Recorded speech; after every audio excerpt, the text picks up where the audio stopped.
Hey, Tech Guide Ninjas here. Hope you're having a good day today. So today we're looking at how to change the font on multiple pages of a document in one click in Canva.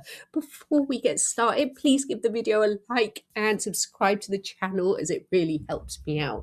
So to start with, I'm going to open up a multi-page document.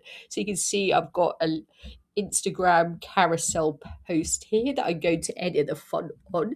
So the slow way to change the font on each page would be to click onto each page, and that takes time, but thankfully Canva makes it easy for you to change the font across the whole document in one click.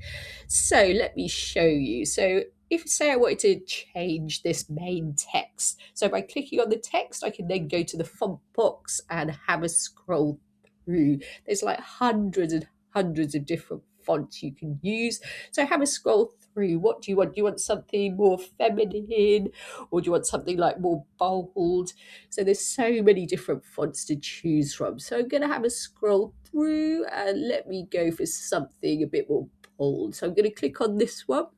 So I can click to change the font, and instead of just going to every page and changing it over, if I scroll to the bottom, there's a little button that says change all. So what I can do, I can just click on change all, and then the font has been changed across my design. So when I scroll down, the font is the same on every page, and I can just go through and like change the size, just make sure it still fits with that new font, as different fonts will obviously be slightly bigger or smaller and take up different amounts of space. And that's it. So I hope that was helpful. Please like the video and subscribe. I will see you soon.